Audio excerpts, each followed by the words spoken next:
Hi guys! Welcome to my YouTube channel. Ngayon po ay magluluto po tayo ng beef salpikaw. Mamarinate ko lang po ito ng konti ito po yung ginamit ko. Nor seasoning. Lagyan po natin ng black pepper. Kung may time kayo i-marinate, pwede nyo siya i-marinate ng half an hour. Yan. Ano po yung ginamit kong beef? Ayan po ay ribeye. Yan po talaga yung beef salpikaw. Marinate muna natin siya. Lagyan ko po yan ng olive oil. Kunti ko po muna. Ito-toast ko muna ito na ang garlic. Kahit ano po yung gusto niyo ng mas maraming garlic, okay lang po yan. Pag naging ganyan na po yung kanyang garlic, nag-light brown na po, ilagay niyo po yung mushroom. Kahit ano pong klaseng mushroom yan, gusto niyo ng fresh o gusto niyo ng frozen, okay lang po yan.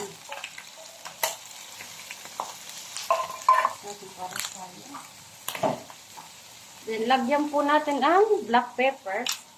Isisening na po natin yan dyan. Tapos, i-mix lang din po. Ituin lang po natin yan ng konti. Lagyan po natin ng butter.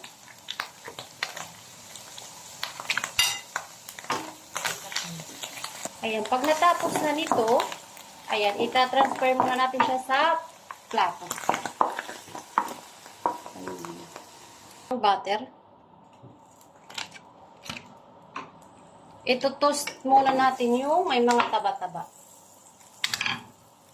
Lalagay po natin yung may mga taba-taba.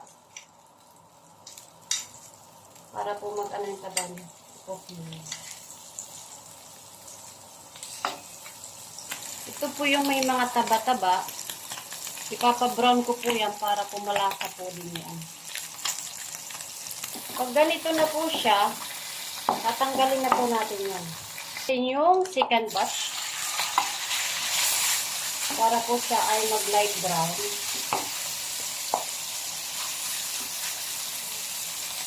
Ayan, dahil naging brown na po siya, tatanggalin uli natin.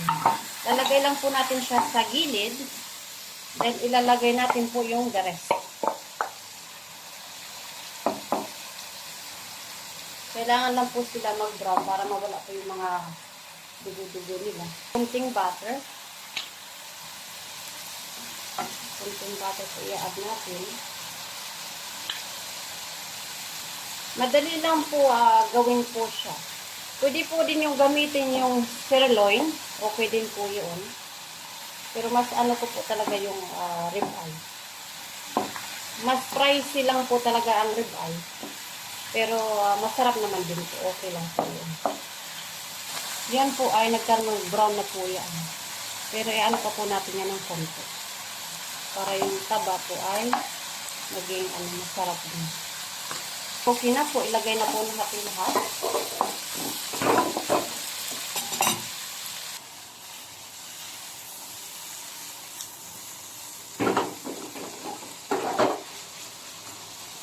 Ilagay po natin yung mushroom.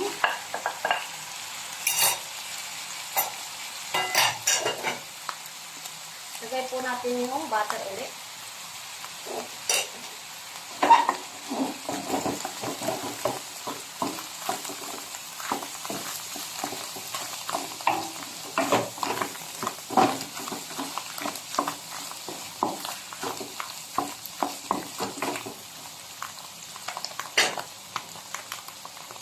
Then, we add oyster sauce.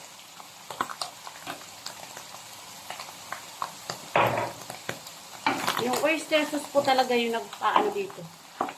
Nagpapasarap.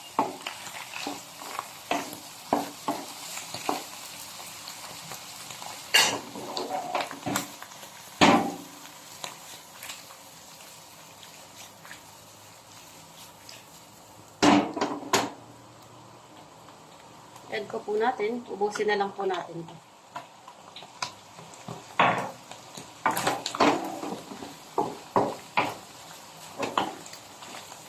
Pero mas masarap po kung iba-marinate nyo po ng half an hour yung beef. Pero dahil wala po kaming time, dinirect na lang po yun.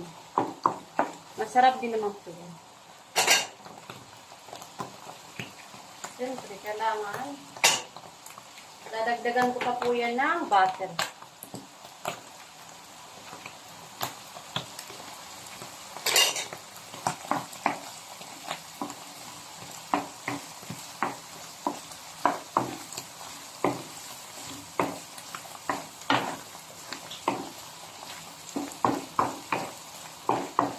Mas ano po yan, mas juicy.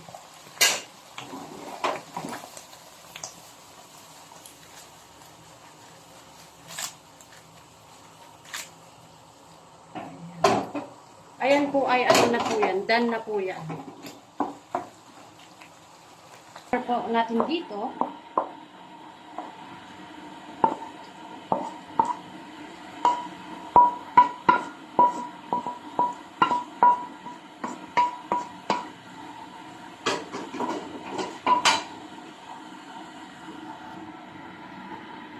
Ayan po yung aking beef salpicas. Sa lahat po ng aking YouTube channel, thank you so much. Don't forget to like, share, and comment. Bye!